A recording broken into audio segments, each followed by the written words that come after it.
Hola everyone, my name is Carla Solorzano and today we're talking about bridal makeup and hair. And with me is makeup artist and hairstylist, Cynthia Banh. Hola Cynthia, welcome, bienvenida. Thank you for being here. Thank you for having me, Carla. Yay, I'm so excited to talk to you today because I love your style and I love all your work. And tell me a little bit about you and how you became a makeup artist. Okay, great. Well, thank you again, Carla, for having me. I actually do both hair and makeup. And I'm so happy that you have me on because this is the rare occasion where I'm doing my own hair and makeup today. During this time, we're not really doing much with our hair and makeup. So, so how I got started, I think I always took a fascination in hair and makeup. If we want to go a lot further deeper into it, I've always battled with like acne and like problematic skin. So I've always, seek to find a way to kind of make my skin feel normal and look as flawless as it can be. So the easiest thing was to change my hairstyle to distract it from my actual face. Wow. And so that at an early age was when I started kind of developing or like coming up with my own personal style. Fast forward to high school, I would do my own hair and makeup for like special formal events and like winter formal, prom, Valentine's gathering and whatnot. And my friends would be like, hey, can you do my hair? Can you do my makeup? And I was like, oh, I don't really know. Cause first off, it's like, I've only worked on myself. Right. And another thing is I'm like, well, I don't really have a lot of time either. Cause I'm going to be just doing my own thing. And they're like, well, Cynthia, if you do it, I'll pay you. And that was what I guess got the little entrepreneur inside of me going. Cause I was like, well, I do need to pay for, photos that day. I do need to pay for like rentals. I need to pay for flowers and all that stuff. So little things like that, I was able to get help from helping people, give people service, and then they giving me compensation in return. It wasn't a lot. It was $20, $30 at the time, but it was something for a high schooler, right? Of course. And I really wanted to do that because it got me excited and happy. But at the same time, because my parents came from another country, they didn't see service like this as a worthy and honorable type of occupation. So I tried to make them happy. I tried to make them proud. And I started my journey in corporate America. Long story short, after I got married, I found myself with all this free time on my hands because I'm not planning a wedding, and all of our brides out there know what it is and all the time that's required to plan a wedding. So I was like, wow, I have so much time on my hands. And I knew the corporate job that I was working at wasn't my end goal. I knew I wasn't going to stay there long, but when was it time for me to make that move? Because I was comfortable, I was getting well paid. It helped me pay for my wedding, it helped me pay for my travels, it helped me get a house. So I was comfortable, but was I happy? So I started taking more classes to better sharpen my skill set for both hair and makeup. And internet, social media was becoming popular at the time. So I just, organically posted it up, and people that I didn't know, before it was only people that I did know that referred me or knew of my work would ask me for service, but this time they were strangers. So they started messaging me, and that's how my business started to become kind of a weekend thing, then a part-time thing, and now it's my full-time career. And I'm so blessed to be doing this full-time for the past almost 5 years now. Wow. So that's kind of the journey that I went through, That's amazing. Wow. Yeah, it's interesting that most of us in the wedding industry, for some reason, started like in corporate America, and then one thing led to the other, and then we're all here. It's awesome. I love it. Yeah. That's what pays the bills, right? Yeah. And I don't know about you, but I was scared that if I did what I love, it may not pay the bills. So as an adult, how do you manage that? But you and I feel like we were able to, luckily, be able to, lock down on that. Yeah, and I was like you. I was super scared. I was And I think that's why I didn't jump full-time early on, because I was super scared. Like, I don't know if this is going to pay the bills. And that's a feeling that we all have. But then, we have to do it, and we did it. And I'm glad we did. Yeah. Yeah. That could be a totally different topic on cheering people on to like take that leap of faith. I can go on and on about it, but anyways, I know it's me too. Yeah, me too. Maybe we should do another one. I think so. About that. Yeah, because it's interesting, and there's so much to say about it. Okay, but let's go back to makeup and hair. And so for the brides out there, it's usually, as a wedding planner, I see this a lot. Like, I'm looking for a makeup artist or makeup and hair. Okay, there's a million makeup and hair people there, and then sometimes they don't think about finding someone that fits your style and that maybe know how to work with your hair. Because, for example, I know this because I have friends from different ethnicities. Your hair is very different than my hair. So if you don't have experience working with it, it's going to make it difficult. So my question is, why do you think it's important that when a bride is looking for a makeup and hair artist, is pick someone that fits their style?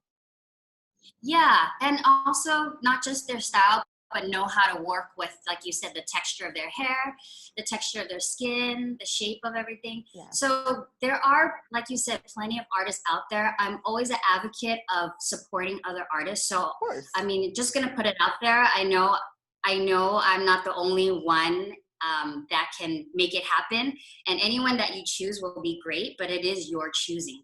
Right. So it is important. If the artist does not have a questionnaire, like myself, I have a questionnaire, and I'm very specific on asking certain questions to qualify, to make sure not only are you as a client, I'm qualified to work on you, but that my work can also be fitting for your day as well.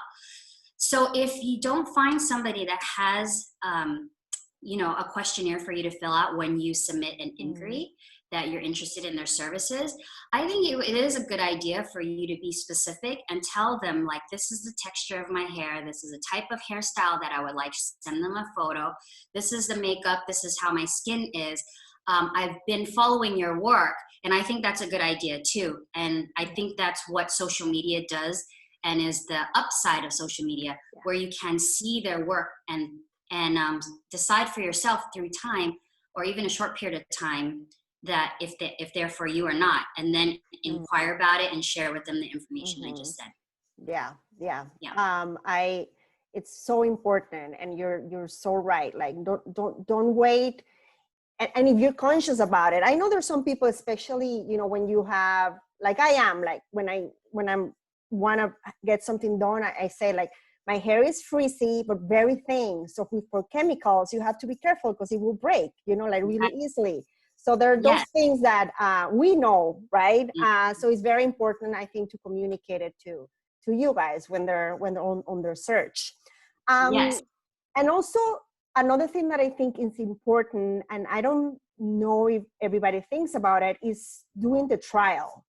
I think sometimes, because you guys have to cover some costs, I know some makeup and hair artists charge for the trial, and some brides are like, no, that they don't want to do it. But it's so important that they do it, because it's so important. So tell me why it's important. You tell me why. Oh, Carla, there's so many layers to this. I know.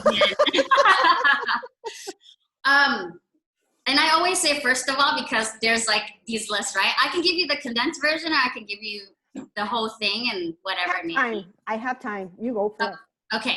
So I just want to say I super appreciate anybody that is looking to support those micro entrepreneurs like myself and you right now. Yeah. During this time, we are not considered essential workers.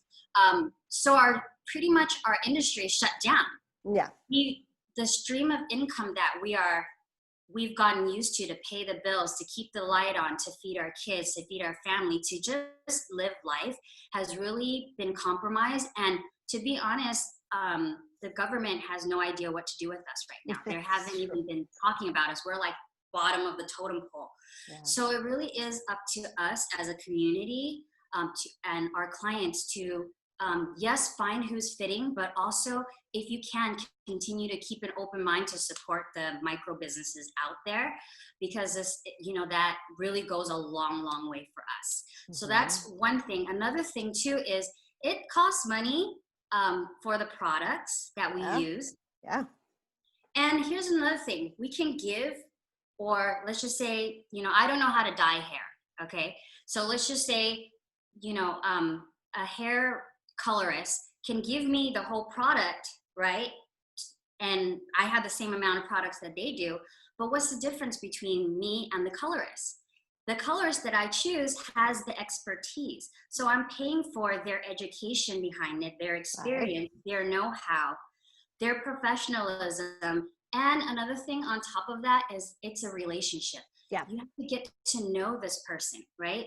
I think for you, Carla, it's great that you guys have the one-on-one consultation in person or over Zoom for them to really get to know you. Mm-hmm. In the beauty industry is a little different. Yeah. When you book us for service, and my trials go along with booking the hair and makeup for the wedding day. Right. That's just majority, if not all of my clients book it that way, because I don't see it as a trial. I see it as a preview. You're going to preview how your hair and makeup is going to look. Majority of time, there are going to be little adjustments here and there, and that's okay. And that's where you want to communicate it. You're not being difficult. You're not being rude. If you're speaking a certain way to somebody, the tone that you're using, or you're being controlling or demanding, yes, it is your event, but remember it's a relationship. And you want to keep that healthy between one another, right? Absolutely. So for me, I really appreciate the clients that I have, because that's a mutual understanding that we have. This is a relationship. We're dating for the first time. Do you want to get to know me on the biggest day of your life? Mm-hmm. Exactly. Right? Or should we just get out of the nervous first time jitters at the preview or the trial, you call it? Let's work on the hair and makeup.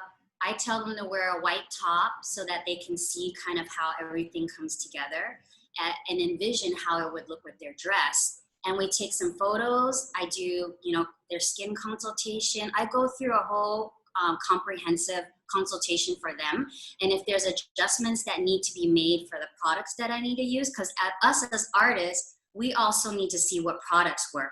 Majority of our stuff kind of works over across the board for everybody. Mm-hmm. But there are specific cases where, you know what? I never had a complaint about that. But if that's doing that to your skin, or, the color didn't turn out nicely, then let's make that adjustment on your wedding day. So it's all about an exchange of communication in that way. Yeah. And then also going through on that lane also, I'm sure you on your process, you also maybe give the bride some advice to prep their skin prior to the wedding day, right? Mm-hmm. Yes. So those is so important that you as a bride, you're working with your makeup artist, because it's not only the day off and the trial, you have a process that is going to be with you and to help you look the best on that day. There are some brides that make makeup and hair a priority. Mm-hmm. And they plan it and they communicate just as much as they communicate to all their other vendors. Yep. There's other brides that just, you know what, I trust you, and they wholeheartedly mean it. And if that is you, that's fine too. Mm-hmm. You don't have to go through the whole thing. But for me, I do have them sign an agreement that they opt out of all the benefits that they will get from a preview or a trial. And they have to know that on that day is going to be the first time they see it. We'll do what we can within the time frame, but that's that. And it's okay if you don't prefer it. But I always highly recommend a preview. Yeah, absolutely. Yeah, me too. Agree. And then on the opposite side, you're saying, there are some brides that put their makeup and hair as a priority, but there are also those brides that they say, well, I don't really wear makeup on a regular basis, so I don't care. I'm just going to do the makeup myself. And it makes me cringe a little bit because, you know, it's your wedding day. You need to look beautiful. Even if it's a natural look, you know, you still need makeup on that day. So tell me why you think that they still need makeup, because I think they do. Yes. I think in general, nobody really needs makeup, right? For everyday wear. But because it's a wedding day and you're going to be photographed and there's going to be video. And yes, maybe you can do makeup, but maybe you may not know how to keep it on for the whole day. That's where an artist can come in and support you in that. Everyday makeup is slightly different, or actually very different from multimedia makeup, which is for to photograph well in and also to be filmed well in. And mainly, you're pretty much going to look more at the photos, right? So there needs to be, a lot of times our makeup is done and it's just one dimensional, which is fine for in person. But when you're photographing it, there needs to be more of a three-dimensional look so that your face doesn't look flat or washed out, right? Especially if majority of the photographers right now and a lot of the aesthetic is kind of like airy, light, dreamy. So it's kind of like a washed out look. So imagine if you have, you know, and again, I'm not saying you're not a good artist as a client, because there are some girls that know what the heck they're doing. Oh, I know. I have it's like that. Yeah. But majority of the people, it may not photograph well. And then you'll say, oh, you know, it looked good in person, but, you know, then look back. So one thing is, you know, you don't want to look back on regret. And another thing too is totally different is it's your day. Why stress out about doing your own hair and makeup, right? 100%. It's considered kind of pampering. For me and my brides, I like to kind of remove them from the rest of their party that's doing hair and makeup. Sometimes I just like to do it in the room of their suite, and while everyone else is in their lounge area or in the living room area, because they usually get a large, you know, suite for everybody to be comfortable in. And I like to play a certain type of music depending on the mood. I like to just kind of cleanse the area if I feel the need to or so inclined. I see that they're a little tense or stressed. Not all artists are going to do it, and it's not required.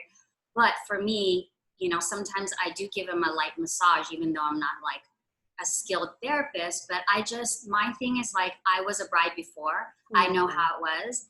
I want to create a great experience for you. So it's a form of pampering. Yeah. And to be super transparent, for my own wedding, I actually hired another artist, even though I was an artist myself, to do that so that I wouldn't have to worry. That's perfect. Yeah. Yeah. Yeah. I love how you put it. It's also pampering time. You're so right. I love that. I'm going to write it down. I love it. I love it. So I like when you said that you even give them a little massage, and then that massage might take about 5 minutes. And that brings me to my next question. This happens time. This happens a lot, especially with the brides I do wedding management for, because I jump in a month before, and when we're working on a timeline, sometimes I haven't even hired a makeup artist. It's really rare, but it happens. And then when they tell me, when I ask them, like, okay, so who's gonna be doing your makeup? So if they have a makeup artist and hair stylist, I ask, okay, how many people? It's like, well, me, my mom, my mother-in-law, my cousin, my bridesmaids, and then it's like 10 people. And I'm like, and the wedding they need to be at the venue already at 2. I was like, well, you realize you need to wake up like at 7 in the morning. They're like, what? They don't realize how much time it takes to do makeup and hair for each person. And then they also don't realize there is some prep time for you guys, because you just don't show up and start. You need to, you show up, and then you need to set up all your stuff. So, so So tell us a little bit about, how that logistic part on your side works. Carla, I'm laughing so much because you have reached into my soul and pulled out all the information. Oh my God. Where do I begin with this? Especially, yeah. Okay, let me calm myself down because there's, again, so many much. things. Yeah. I know. Yes, scheduling is important.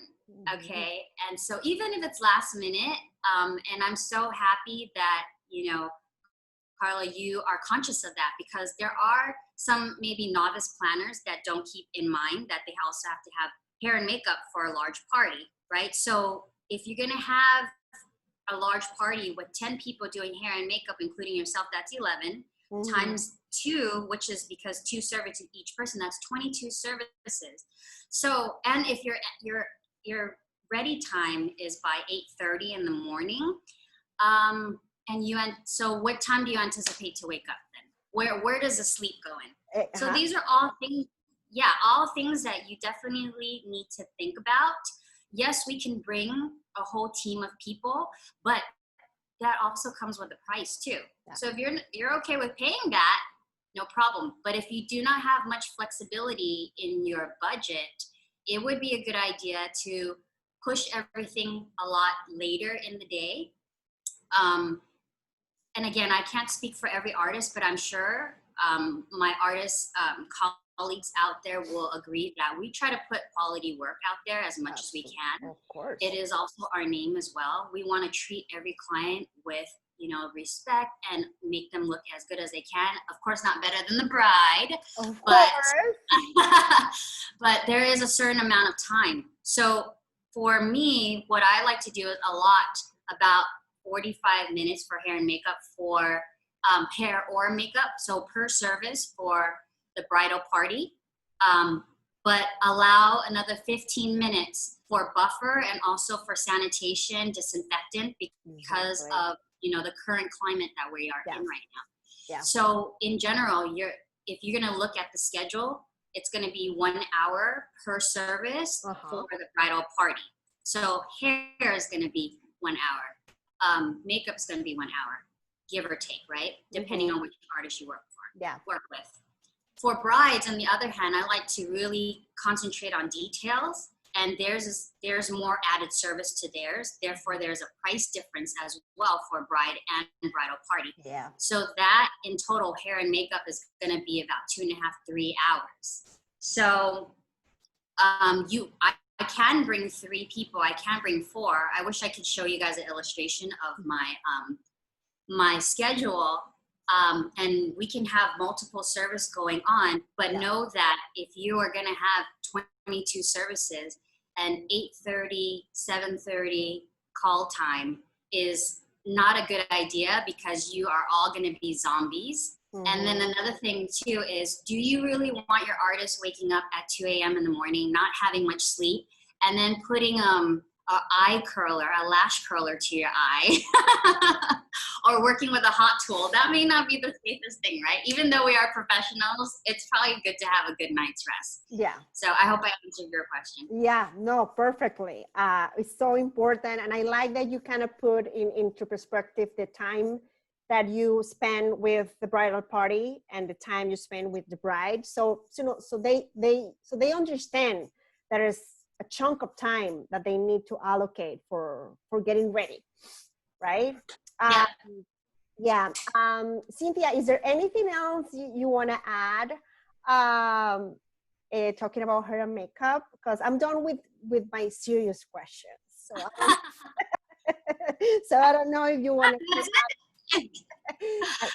What else do I want to add? I mean, it's a bit off topic, but I just want to also advocate for. This is so off topic, Carla, so don't even, you can cut it out if you want to. You go. But I'm a big advocate in like couples therapy or individual therapy. Like, marriage is a serious thing.